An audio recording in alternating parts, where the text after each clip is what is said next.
سلیمان علیہ السلام کو اللہ نے ایک عظیم الشان حکومت عطا فرمائی تھی اور آپ کے بس میں ہوا کر دی تھی. آپ ہوا کو جہاں حکم فرماتے تھے وہ ہوا آپ کے تخت کو اڑا کر وہاں پہنچا دیتی تھی، اور جنوں انسان اور پرندے سب آپ کے تابع اور لشکری تھے. آپ حیوانات کی بولیاں بھی جانتے تھے. حضرت سلیمان علیہ السلام جب بیت المقدس کی تعمیر سے فارغ ہوئے تو آپ نے حرم شریف یعنی مکہ معظمہ پہنچنے کا عزم فرمایا.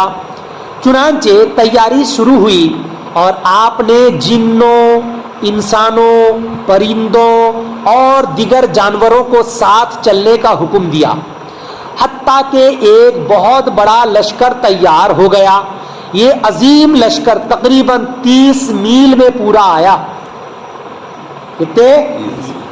30 میل میں پورا آیا. کتنا بڑا لشکر ہوتا آپ سوچئے. یہ 30 میل میں پورا آیا. حضرت سلیمان علیہ السلام نے حکم دیا تو ہوا نے تخت سلیمان کو معہوس لشکر عظیم کے اٹھایا.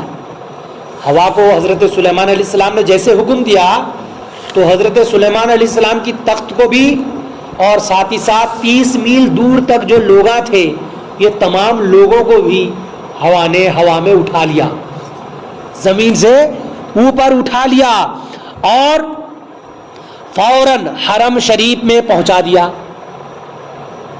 کتنا ٹائم لگا؟ فوراً پہنچا دیا. حضرت سلیمان علیہ السلام حرم شریف میں کچھ عرصہ ٹھہرے. اس عرصہ میں آپ مکہ معظمہ میں ہر روز 5000 اونٹ، 5000 گائے اور 20,000 بکریاں ذبح فرماتے تھے. بات سمجھ میں آئی؟ اور اپنے لشکر میں ہمارے حضور سید الانبیاء صلی اللہ تعالی علیہ وسلم کی بشارت سناتے رہے کہ یہی سے ایک نبی عربی پیدا ہوں گے.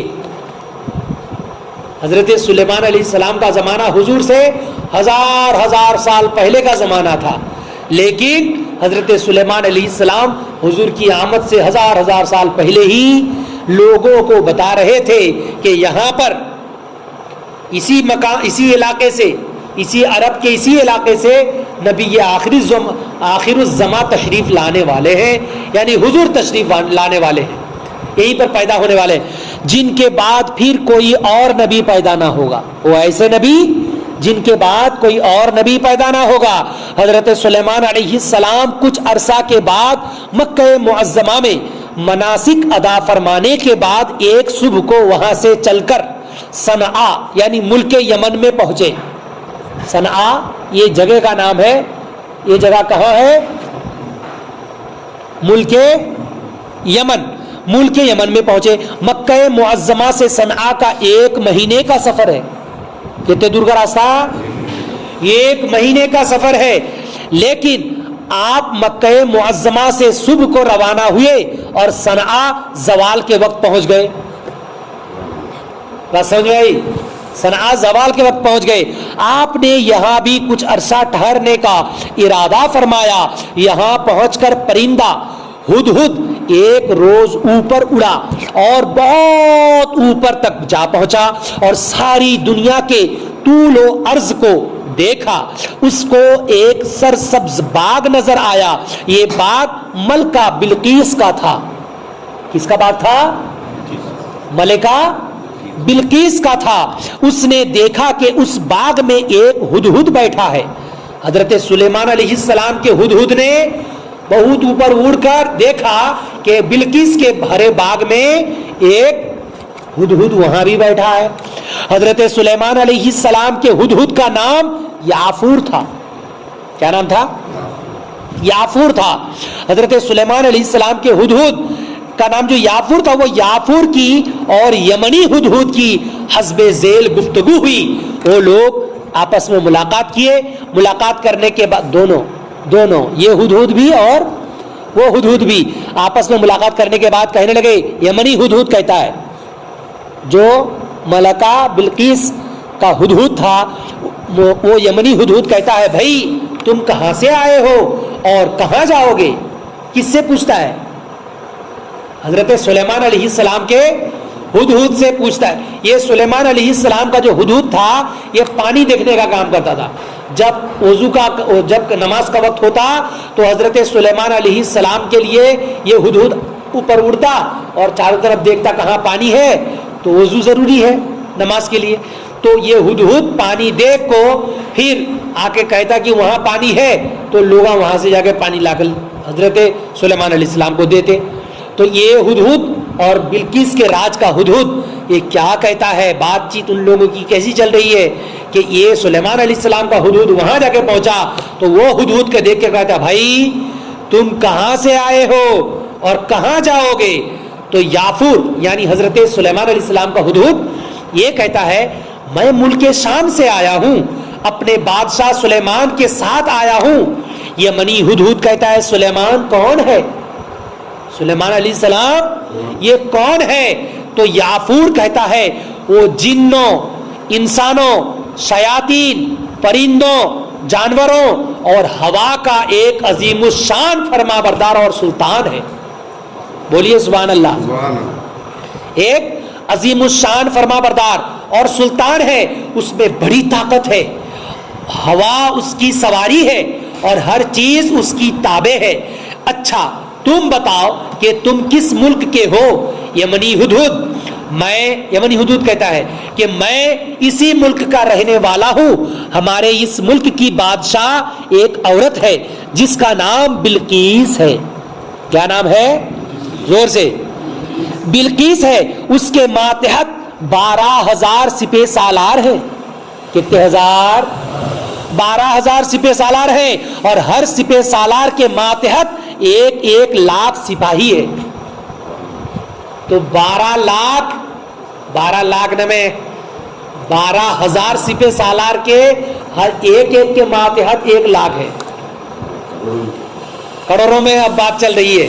تو اتنے لاکھ سپاہی ہے۔ پھر اس نے یافور سے کہا تم میرے ساتھ ایک عظیم ملک اور لشکر دیکھنے چلو گے؟ عظیم ملک دیکھنے چلو گے؟ ہم لوگ ابھی جو یہاں گئے تھے شادی میں، تو وہاں پر وہ بدھسٹ لوگوں کا ایک قلعہ بنا ہوا ہے۔ یہ لوگ دوسرے ملک کے ہیں لیکن ہمارے ہندوستان میں آئے ہوئے ہیں۔ ان لوگوں کی ایک الگ بات چیت، سب کچھ الگ ہے، ان لوگوں کے لباس بھی الگ ہے، کھان پین، رہن سہن سب کچھ الگ تھلگ ہے۔ دیکھنے میں ایک عجوبہ لگا کہ نہیں؟ تو دیکھ کے آئے ہیں، اور خدا کا حکم بھی ہے کہ زمین میں سیر کرو، میری قدرت کا نظارہ کرو، دیکھو، اس میں فائدہ ہوتا۔ حضرات اب یہاں پر یہ ہدہد کیا کہتا ہے؟ ہمارے ساتھ سلیمان علیہ السلام کے ہدہد کو کہہ رہا ہے ہمارے ساتھ چلو گے؟ ایک عظیم لشکر اور عظیم ملک تم کو دکھا لاؤں گا۔ یافور کہتا ہے کہ بھائی میرے بادشاہ سلیمان علیہ السلام کی نماز عصر کا وقت ہو رہا ہے اور انہیں وضو کے لیے پانی درکار ہوگا، اور پانی کی جگہ بتانے پر میں مامور ہوں، اگر دیر ہو گئی تو وہ ناراض ہوں گے۔ یمنی ہدہد کہتا ہے نہیں وہ ناراض نہیں ہوں گے، بلکہ یہاں کے ملک اور فرما روا بلقیس کی مفصل خبر سن کر خوش ہوں گے۔ یافور کہتا ہے اچھا تو چلو۔ دونوں اڑ گئے اور یافور ملک یمن کو دیکھنے لگا، اور ادھر حضرت سلیمان علیہ السلام نے نماز عصر کے وقت ہدہد کو طلب کیا۔ جب ہدہد کو طلب فرمایا تو وہ غیر حاضر نکلا، وہ موجود نہیں تھا کیونکہ وہ تو دوسرے ملک میں چلا گیا ہے۔ جب غیر حاضر نکلا آپ بڑے جلال میں آ گئے اور فرمایا کیا ہوا کہ میں ہدہد کو نہیں دیکھتا، یا وہ واقعی حاضر نہیں؟ ضرور میں اسے سخت عذاب کروں گا، یعنی سخت سزا دوں گا یا ذب کروں گا۔ جب حضرت سلیمان علیہ السلام نے یہ کہا کہ اس کو سزا دوں گا یا ذب کروں گا یا کوئی روشن سند میرے پاس لائے تب چھوڑ دوں گا۔ بات سمجھ میں آئی؟ کوئی روشن سند میرے پاس لائے تو میں اس کو چھوڑ دوں گا۔ یہ کتنے پارے میں ہے؟ 19 پارے میں۔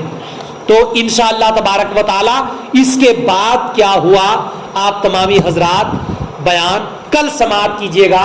اور جتنے لوگ گھر میں بیٹھ کر یوٹیوب اور فیس بک کے ذریعے سے سنتے ہیں ان لوگوں سے بھی گزارش ہے کہ اس بیان کے بعد پھر آپ کل کا انتظار کیجئے. انشاءاللہ تبارک و تعالی اس کے بعد کا بیان کل سماعت کیجیے گا. اور آج یہیں پر اختتام کیا جاتا ہے. اللہ پاک کی بارگاہ میں دعائیں ہیں یا الہ العالمین حضور پاک صلی اللہ علیہ وسلم کے صدقۃ فعل ہم لوگوں کی اس مختصر سی محفل کو اپنی مقدس بارگاہ ناز میں قبول و منظور عطا فرما. وصلی اللہ تعالی علی خیر خلقہ محمد وعلی آلہ واصحابہ اجمعین آمین برحمتک یا ارحم الراحمین بحق لا الہ الا اللہ محمد رسول اللہ.